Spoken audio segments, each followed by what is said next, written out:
नमस्कार, मी अच्युत राम. सुलेखनकार. सुलेखन ही एक कला आहे आणि ती जपली पाहिजे असं मला वाटतं. पण आज एक आपल्याकडे मोठं संकट आलेलं असतं की आपण प्रत्येक वेळेला कॉम्प्युटर म्हणा, लॅपटॉप म्हणा किंवा मोबाईल म्हणा, आलेलं सगळं आपण फॉरवर्ड करत असतो. मी नेहमी शिकवताना एकच सांगत असतो की वाचा, लिहा आणि परत आपल्या भावना पद्धतीने व्यक्त करण्याचा प्रयत्न करा.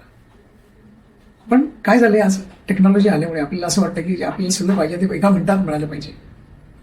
पण धरून चला की काही वर्षापूर्वी तुम्ही तुमच्या भावाला पत्र लिहिलं होतं, तुमच्या भावाने तुम्हाला पत्र लिहिलं होतं. ते पत्र लिहिल्यानंतर माणूस ढसाढसा रडायचा आणि ते पत्र असं जपून उशिराला ठेवायचं.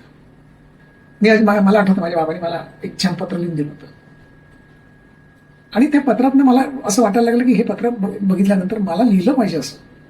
याच्यापेक्षा मी सुंदर लिहीन की नाही मला माहिती नव्हतं, पण मी ते लिहायला लागलो.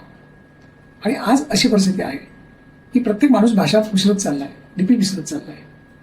मग परत येणाऱ्या काळाकडे आपण काय बघायचं? ज्या ऐतिहासिक घटना, मी आज पुढचा अभ्यास जेव्हा केला तेव्हा सगळ्या ऐतिहासिक घटना माझ्या डोळ्याने बघितल्या तेव्हा त्या लिहिलेल्या होत्या सगळ्या घटना. आज काय झालंय की आपण कॉम्प्युटर लिहितो, ते डिलीट होऊ शकतं, ते जाऊ शकतं, पण लिहिलेलं जाणार नाही. आज शिवाजी महाराजांचं हस्ताक्षर होतं, समर्थ रामदासांचं हस्ताक्षर होतं. मग माझं हस्ताक्षर हे पुढच्या 10 पिढीने किंवा पुढच्या 5 पिढीने का बघू नये असं मला वाटतं. म्हणून मला असं वाटतं की लिहिलं पाहिजे. पत्र लिहा, एक छान पेपर घ्या, त्याच्यावर लिहा. तुम्हाला जे जे वाटतं, ते मनात वाटतं ते सगळं लिहा. बघा, कदाचित तुम्हाला तो वेगळा आनंद मिळेल असं मला वाटतं. धन्यवाद.